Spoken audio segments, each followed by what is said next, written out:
پر همدغه ویډیو کې به تاسو ته دغه در وښیم چې تاسو څنګه کولی شئ چې پر 2 هفتو کې یعنی په 10 ورځو کې یا پر 15 ورځو کې تاسو خپل موبایل ته ایزي لوډ او باینانس ورڅخه ډالر ولېږئ.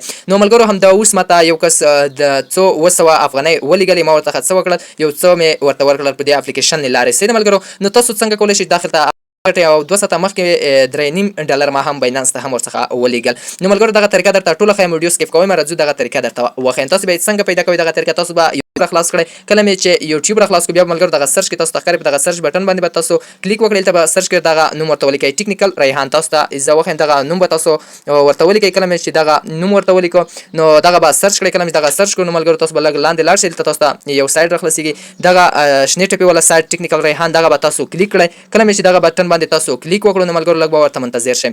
دلته ملګرو لاندې لاړ شئ، دلته تاسو ته دغه ویډیوګانې مکمل کورس یې پرې جوړ کړی دی. دې څخه به تاسو ملګرو لاندې چې کله راغلی د خپل د آی ډي ته ننوتئ، د آی ډي ته داخل شوئ، بیا به لږ لاندې لاړ شئ ملګرو. کله چې لږ لاندې لاړئ دلته ملګرو دغه آپشن درکړی، پر همدغه آپشن باندې بیا تاسو کلیک وکړئ. کله چې پر همدغه باندې تاسو کلیک وکړو نو ملګرو دلته تاسو ته دغه اولنۍ یو ویډیو ښکاري، په دغه اولنۍ یو ویډیو باندې به تاسو کلیک وکړئ. ملګرو دغه باندې به تاسو څنګه کلیک وکړو دلته به تاسو دغه ویډیو ښکاري، دغه ویډیو به تاسو وګورئ، دغه ویډیو به تاسو زده کړئ. صحیح ده ملګرو. نو دغه ویډیو به تاسو څنګه کړئ؟ زده به یې کړئ. کله چې دغه ویډیو زده کړه دغه به لږ لاندې داسې راښکته کړئ. کله چې راښکته کړئ دلته به دغه مور بټن به چې لیکلی وي، دغه مور بټن باندې به تاسو کلیک وکړئ. دلته ملګرو دغه اپلیکیشن لینک درته اچولی، دغه اپلیکیشن لینک نه به که د اول یو وي او که د دویم یو وي، په دا بټن باندې به تاسو کلیک وکړئ. دغه ویډیو به اول کې ورته وګورئ، دا به ورته زده کړئ. بیا په دغه لینک بټن باندې کلیک وکړئ.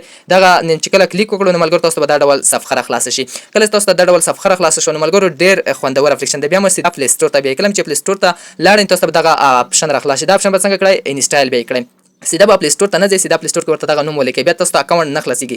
هم که اکاونټ درته خلاص شو نو اکاونټ مو سکیپ راځي، دلته ډالر نه درکوي. د هغې لینک له لارې تاسو ډاونلوډ کولی شئ. پلی سټور ته به سیده نه راډاونلوډ کوئ. کله چې تاسو یوټیوب ته لاړئ، یوټیوب کې ټیکنیکل ریحان ولیکئ، تاسو ته مې وښودو په هغه ویډیو به ورته کلیک کوئ. د ویډیو چې کومه وه هغه د زده کولو ویډیو وه. صحیح ده ملګرو. لکه دغه ویډیو چې کومه ښکاري دغه به تاسو څنګه کړئ؟ زده به یې کړئ. ښه دغه ویډیو به زده کړئ څنګه جوړېږي. کوم مشکل پکې لرئ نو ملګرو دغه اکاونټ کې چې کوم مشکل لرئ ټولو ویډیوګانې پرې جوړې شوي دي. کله چې تاسو دغه ویډیو ګورئ تاسو ته دلته ان سبسکرایب دي، زه یې ورکوم تاسو ته زه وښیم. تاسو ته به دا ډول بټن درکړی سبسکرایب، دا سبسکرایب بټن باندې به تاسو کلیک وکړئ. د بیل نشان بټن باندې به کلیک وکړئ. دا به څنګه کړئ؟ آل ته به واړوئ چې هر نوټیفیکیشن تر تاسو زر در رسیږي. ویډیو ته به تاسو لایک هم تمن ورکوئ. کومه پوښتنه غوښتنه لرئ په کمنټس کې ورته ویلی شئ، په دغه ځای کې تاسو ورته ویلی شئ. لکه دغه ورور هم ورته میسیج کړی دی.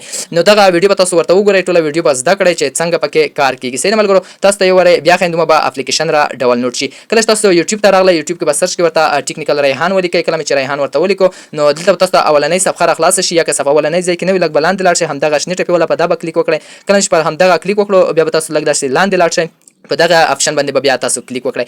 همداسې که تاسو پر همدغه ځای کې تاسو پر دغه ویډیو بټن باندې کلیک وکړئ، دلته تاسو ته هم د مکمل کورس درته فور چمتو کړی دی. لکه تاسو ته کتلی شئ د مکمل د اپلیکیشن په اړه معلومات، د اپلیکیشن کې څنګه ګټل کېږي، ویډیو پکې څنګه ګټل کېږي تاسو کتلی شئ. همدغه ویډیو د اکاونټ د جوړولو په باره کې ده، تاسو کتلی شئ. بیخي زیاتو کسانو هم کتل. دغه به تاسو کلیک کړئ، ویډیو به وګورئ، اکاونټ به راډاونلوډ کړئ. کله چې تاسو اکاونټ خلاص شو یعنې اکاونټ مې راډاونلوډ شو ملګرو، تاسو زه راځم دغه اکاونټ ګورم چې راخلاص شوی یعنې ډاونلوډ شوی خو به نه وي. زه راځم تر اوسه پورې اکاونټ نه دی ډاونلوډ شوی. کله چې اکاونټ ډاونلوډ شو نو ملګرو تاسو به اکاونټ کې څنګه کوئ؟ سمپل به تاسو ویډیو ورته وګورئ. کومه پوښتنه غوښتنه لرئ په کمنټس کې ورته ویلی شئ. صحیح ده ملګرو. نو هغه کې تاسو کولی شئ چې خپل اکاونټ جوړ کړئ.